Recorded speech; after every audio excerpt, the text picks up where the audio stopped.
한국어 단어 조성 원리를 통한 한글 문해력 강좌 한자 공부의 왕도 쉬운 5번째 시간을 시작하도록 하겠습니다. 오늘도 우리는 두 획에 해당하는 부수 하나를 체크하고 넘어갈 건데요. 점에 해당하는 복자를 살펴보도록 하겠습니다. 여기서 점이라고 하는 것은 점선할 때의 점이 아니고 점괘 할 때의 점술 이런 의미의 점자를 얘기하는 겁니다. 이 복 부수를 가진 대표적인 한자를 보면 점수를 할 때의 점, 복수를 할 때의 봄, 복, 그리고 점괘 할 때의 괘 이런 글자가 이제 대표적인 글씨라고 이제 볼 수 있겠습니다. 우선 점자를 한번 살펴보도록 하겠습니다. 점자는 점복자에다가 밑에 입구자를 조금 길쭉하게 써주면 되겠습니다. 한 번 더 써보겠습니다. 하나, 둘, 셋, 넷, 다섯 해서 총 5획에 해당하는 글씨가 되겠습니다. 이거는 점선할 때의 점이 아닙니다. 점괘 할 때의 점자다. 그리고 이제 이거는 크게 이제 두 가지 의미를 갖는데요. 여기서는 디비네이션에 관련된 것만 지금 소개를 했는데 아마 다음 페이지에 보면은 요거 말고 이제 소유하다라는 의미를 표시한 것을 볼 수 있을 겁니다. 점술 하면 점괘를 불러내는 그러한 술법을 점술이라고 얘기를 하는 거고요. 점치다 그러면은 점수를 활용해서 미래를 예측하다라는 의미를 갖습니다. 점괘라고 하는 것은 점수를 통해서 미래를 예측하는 어떤 표현이 나온 것을 점괘 이렇게 얘기를 하는데요. 이런 점술에 관련된 복술에 관련된 것은 한국의 전통 그 신앙 구조를 가지고 있는 거죠. 그런데 이제 이런 부분들은 지금 현대 한국 사이에서는 미신이라는 이제 명목하에 모두 배척을 하고 있는 상태니까 그건 참고하시면 되겠습니다. 이런 이제 점괘라든지 이런 것은 우리가 이제 미신이라는 측면에서 지금 모두 축출하고 있는 상태이기 때문에 이렇게 점술이다, 점치다, 점괘다 이런 몇 가지 단어를 제외하고는 다 사라져 버렸어요. 그리고 이제 오히려 이 점자가 주로 쓰이는 것은 사용하다라는 의미. 여기서 오운이라고 표시를 했지만 오운보다는 오히려 유주에 더 가깝습니다. 독점은 시장에서 공급 업무 또는 수요 업무를 반 이상을 한 사람 또는 한 기관에서 점유하고 있는 것을 독점이라고 얘기를 하는 거고요. 점유라고 하는 것은 점령해서 사용하고 있는 것을 점유라고 합니다. 통상 점유는 소유권에 부속된 권리죠.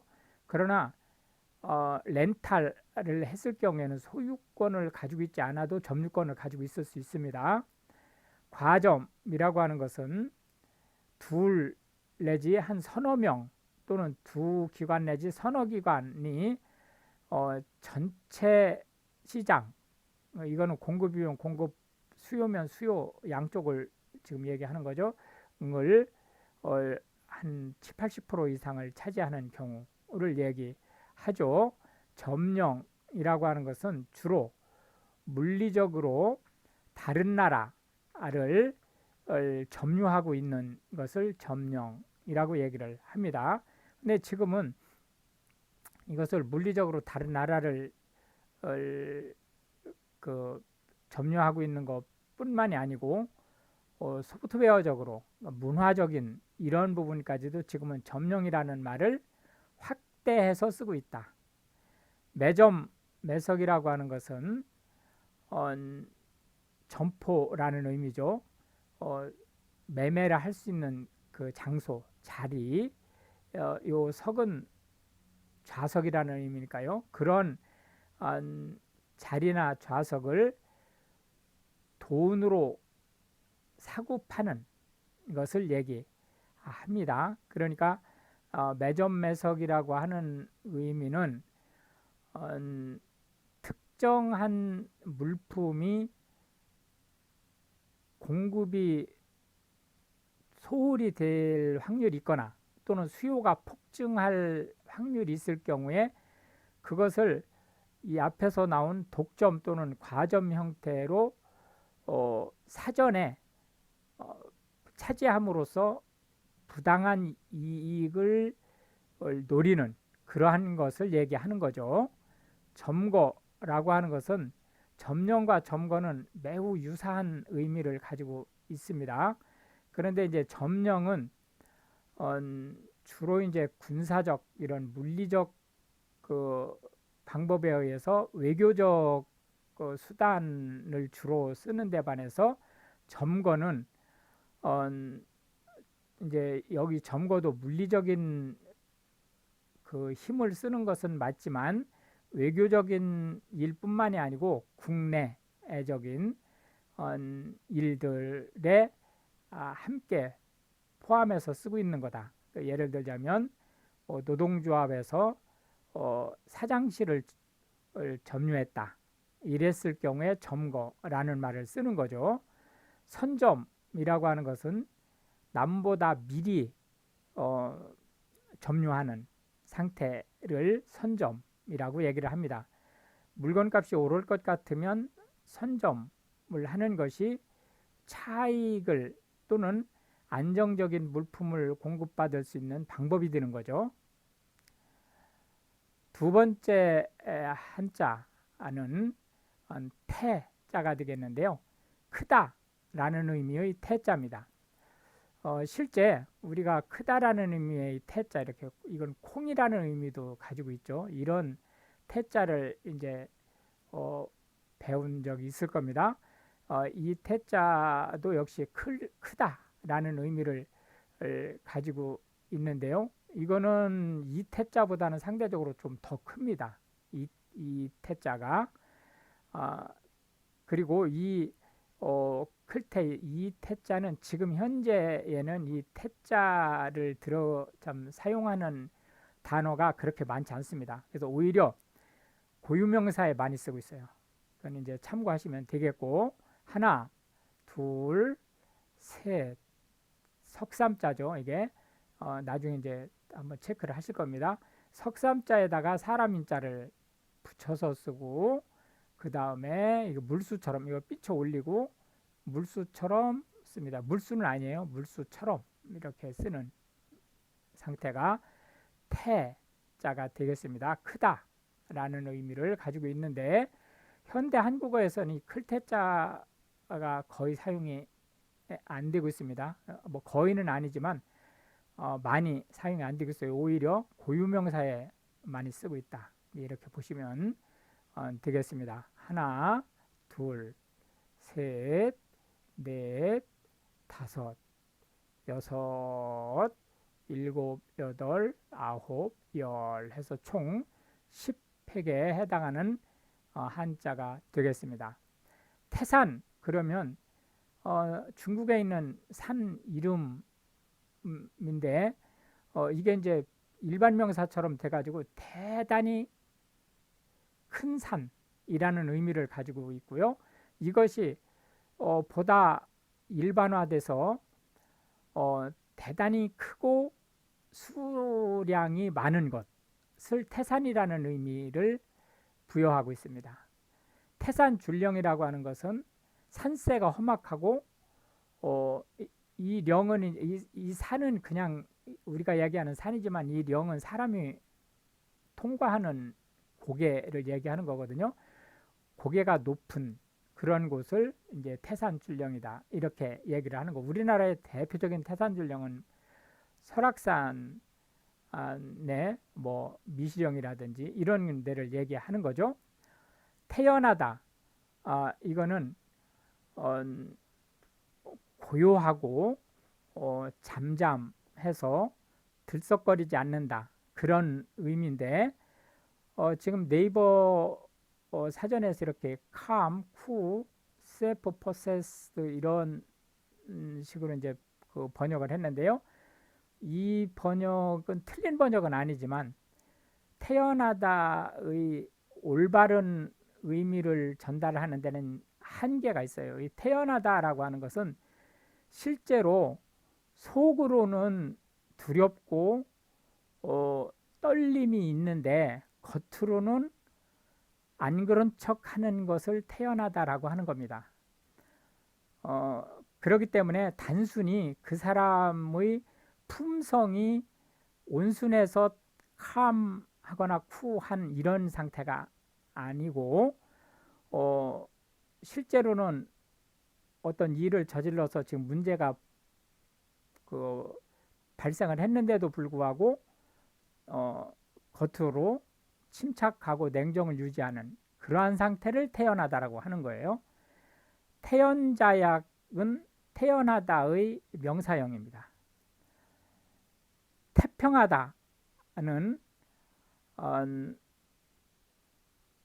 큰 일이 없이 외부적으로 어떤 문제라든지 이런 것들이 없이 아주 평온한 그리고 평화스러운 그러한 상태를 태평하다라고 얘기를 하는데 이 태평하다라고 하는 것은 전 국민, 그러니까 정치적 측면에서 전 국민이 태평하다라고 하면 아주 긍정적인 거예요.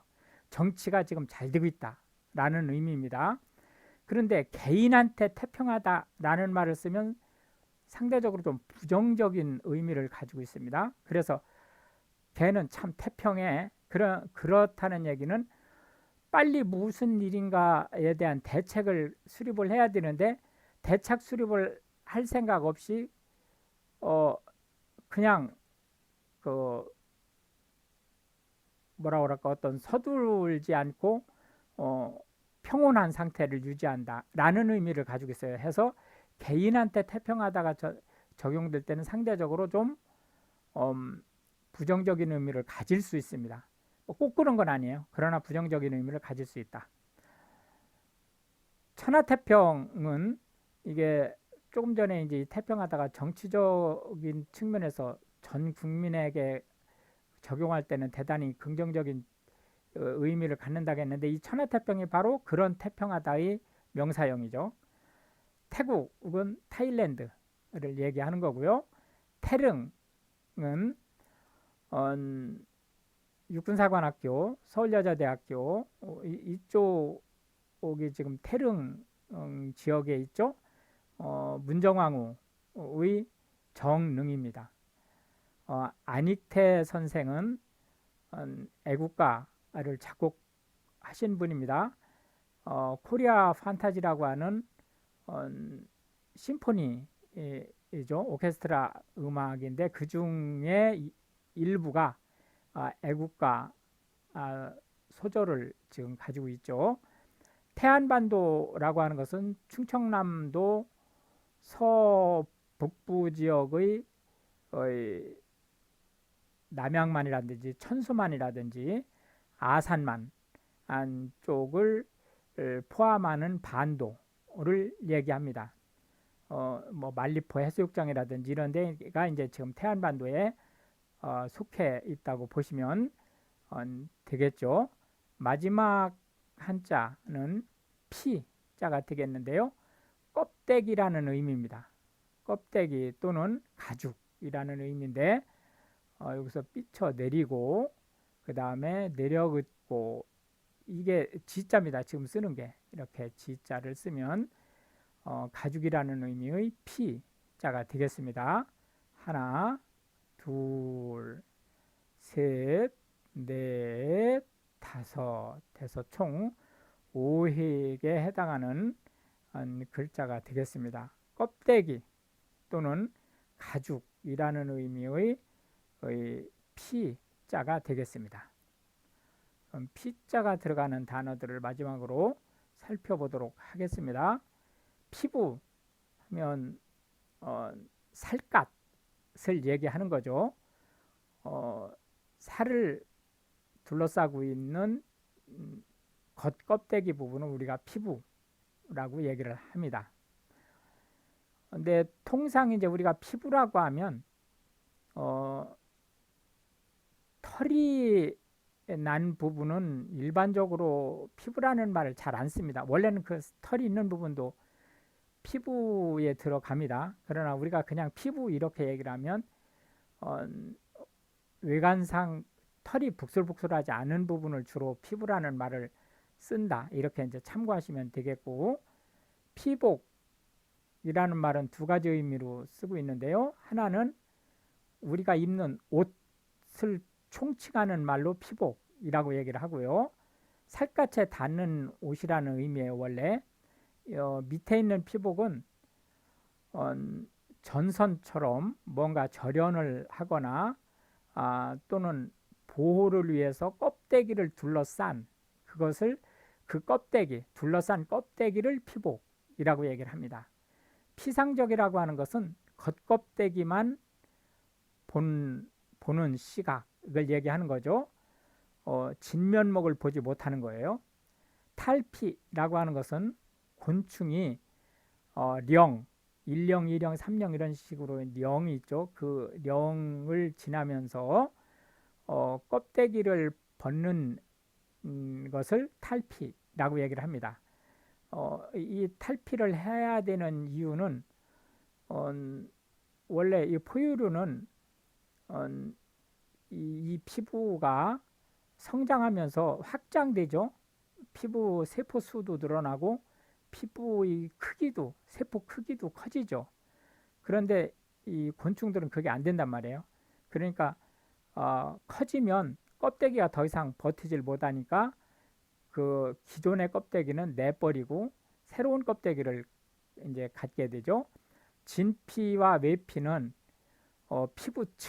피부층을 이렇게 나눴을 때 이게 바깥쪽이고 이게 안쪽이라고 할 때 이 바깥쪽을 외피라고 얘기를 하고 안쪽을 진피라고 얘기를 합니다. 표피라고 하는 것은 사실상 외피와 표피는 같은 말이에요. 같은 말인데 외과적 의미, 의학에서 외과적 의미에서는 표피라는 말보다는 외피라는 말을 쓰고요. 우리가 이제 표피는 예를 들어서 이제 가죽이라든지 이런 것들을 이제 얘기를 할 때 표피라는 의미의 말로 많이 쓴다. 이렇게 이제 보시면 되겠고, 철면피, 이게 얼굴이란 뜻이거든요. 얼굴의 피부가 철 같다는 거예요. 여기서 플러스는 동이란 뜻이죠. 동같이 딱딱하다. 그러니까 아주 후한무치하다. 그런 뜻을 가지고 있는 거예요. 여기서 밑에 면피는 얼굴 껍데기니까 낫이죠. 살갗. 얼굴 가죽 용이다 라는 거예요. 얼굴 가죽용이다 라는 것은 무슨 의미냐 하면 보여주기 식이다. 진심은 없이 얼굴 가죽의 평온한 것을 유지하기 위해서 무엇인가를 하는 것, 그것을 면피용이다 라고 얘기를 합니다. 그러니까 면피용 그러면은 진심이 아니라 체면치레를 하기 위한 행위 또는 말, 이런 것을 면피용이다 이렇게 얘기를 하는 거죠. 이렇게 해서 이제 오늘도 우리는 한 개의 부수와 세 개의 한자, 그리고 각 한자에 대한 10개씩의 현대 한국어에서 주로 쓰이고 있는 단어들을 살펴보았는데요. 이것이 한국어 문해력 향상에 도움이 되고, 특히 외국인으로서 한국어를 배우시는 분들한테 한국 단어조성 원리와 한국어의 근원, 그리고 그 그 용법에 대해서 보다 심도 있게 전달 되었으면 좋겠습니다. 시청해 주셔서 감사하고 우크라이나를 위해서 기도해 주시면 감사하겠습니다.